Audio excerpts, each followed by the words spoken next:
अग्नि एक जगह होती है, लेकिन उसका प्रकाश सर्वत्र फैलता है। ऐसे ही एक परात्पर तत्व है, लेकिन अपनी शक्तियों से अनंत ब्रह्मांडों में व्याप्त।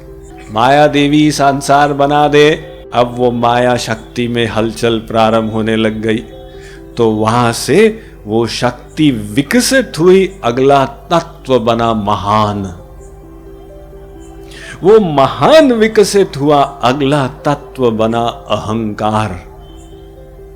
अहंकार विकसित हुआ, 5 तत्व बने, शब्द, स्पर्श, रूप, रस, गंध। इसे कहते हैं पंच तन्मात्रा। वो विकसित हुए तो आकाश बन गया। आकाश से वायु बना, वायु से अग्नि, अग्नि से जल, जल से पृथ्वी, पृथ्वी से औषधि इत्यादि उत्पन्न हुए, और सारे का सारा साकार संसार बन गया।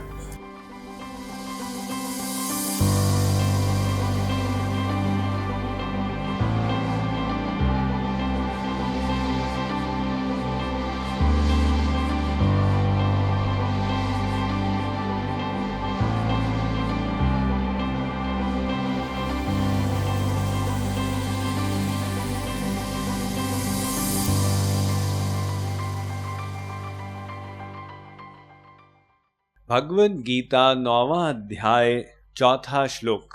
मया ततमिदं सर्वं, मया ततमिदं सर्वं जगदव्यक्तमूर्तिना, जगदव्यक्तमूर्तिना, मत्स्थानि सर्वभूतानि, मत्स्थानि सर्वभूतानि, न चाहं तेष्वस्थितः, न चाहं तेष्वस्थितः। ये वेद की फिलॉसफी ऐसा नहीं मानती है कि भगवान ने संसार बना दिया, फिर 7वें आसमान से झांक कर देख रहा है मेरे संसार में क्या हो रहा है। वेद की फिलॉसफी कहती है कि भगवान संसार में सर्वत्र है। पुरुष एवेदग्वम सर्वम यद्भूतम यच्च भाव्यम, ये पुरुष सूक्तम कहता है। सर्वत्र वासुदेव सर्वमिति गीता कहती है। सर्वम खल्विदम ब्रह्म वेद कहता। ईशावास्यमिदग्वम सर्वम यत्किंच जगत्यान जगत, जो है इस संसार में वो भगवान ही है। तो ऐसा आप लोग सुने हैं खूब। किसी भारतवासी को ऐसा बताने की आवश्यकता नहीं, सबको पता है भगवान घट घटवासी है। लेकिन उसकी साइंस क्या है? ये जो भगवान सर्वत्र है, इसको समझाने के लिए एक परिणामवाद है और एक विवर्तवाद है। तो परिणामवाद ये कहता है कि जैसे दूध से दही बनती है, तो दूध का बिगड़ा हुआ रूप दही हो जाती है, ऐसे ही वो भगवान का एक बिगड़ा हुआ रूप ये संसार है। तो भगवान परम शुद्ध और उसका एक विकृत स्वरूप ये परिणाम में संसार बन गया, इसलिए सर्वत्र वो ही वो है, ऐसा परिणामवाद कहता। और दूसरा है विवर्तवाद। विवर्तवाद कहता है कि जैसे अंधेरे में अगर रस्सी पड़ी हो, आपको सांप का भ्रम हो जाएगा। वहां पे सांप है नहीं, लेकिन आपको भ्रम हो गया। इसी प्रकार से एक भगवान ही है, किंतु हम लोग भ्रम में पड़े हुए हैं, इसलिए हमको संसार अनुभव में आ रहा है। तो विवर्तवाद कहता है ये हमारी कोई साइकोलॉजिकल बीमारी है जो हमको संसार अनुभव में आता है, फैक्ट में ये सब कुछ है ही नहीं। किंतु श्री कृष्ण ये सब नहीं बोलते।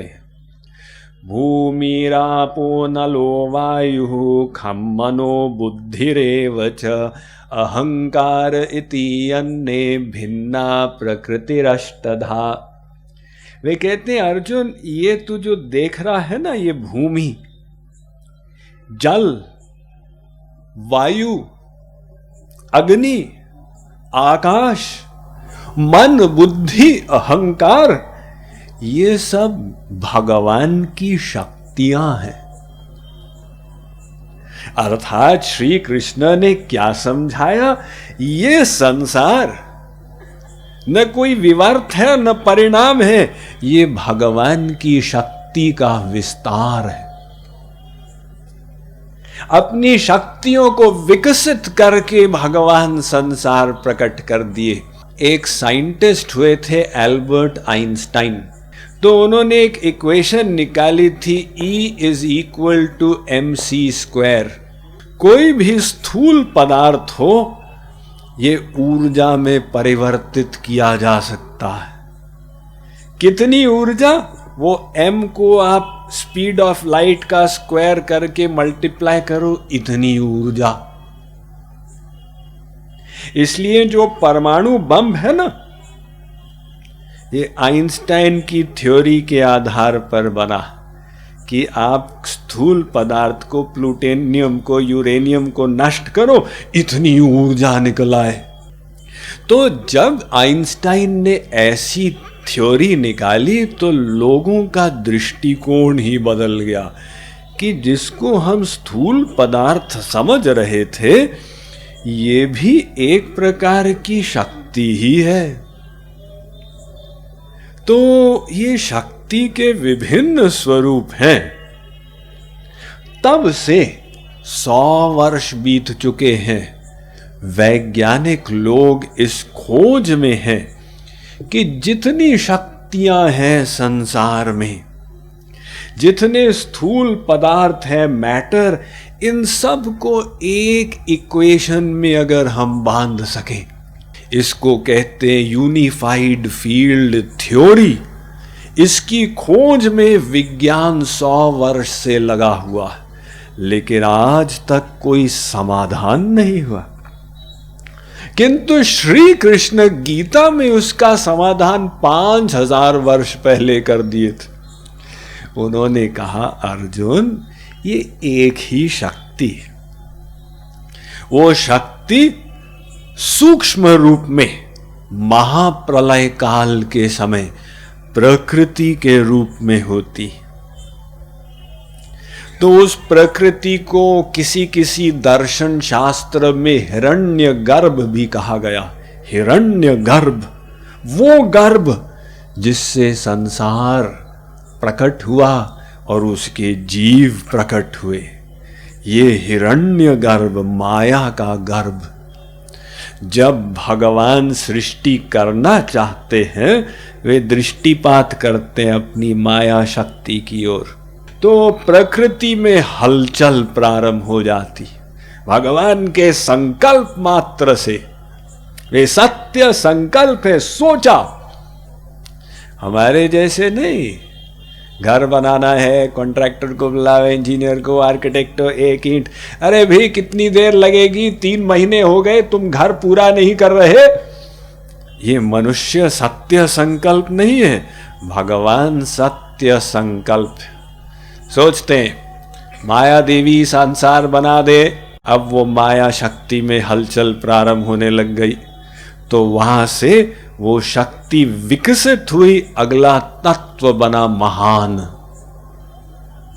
वो महान विकसित हुआ, अगला तत्व बना अहंकार।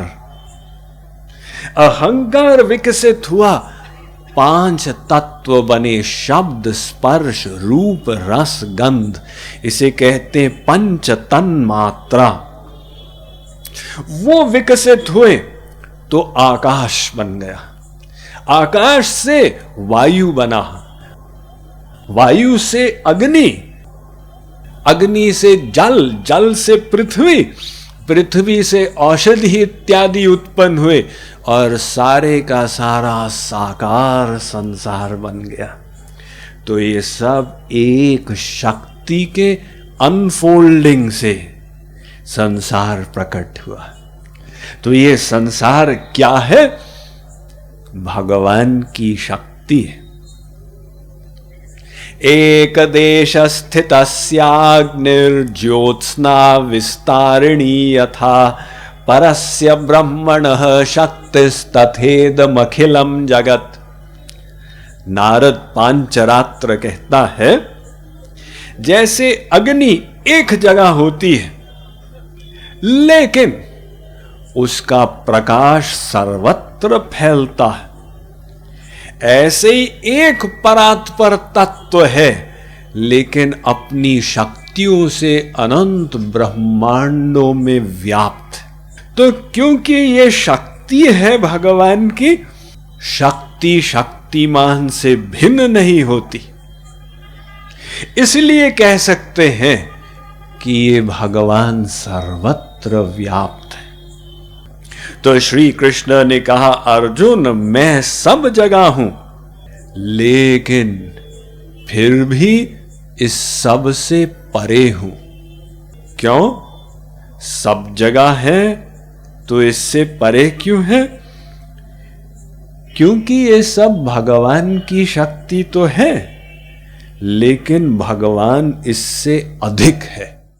Mind management, life transformation, power of thoughts आदि प्रेरणादायक एवं आध्यात्मिक वीडियोस के लिए सब्सक्राइब करें स्वामी मुकुंदानंद हिंदी यूट्यूब चैनल को और बेल आइकन को अवश्य दबाएं ताकि आपको ये वीडियोस मिले सबसे पहले।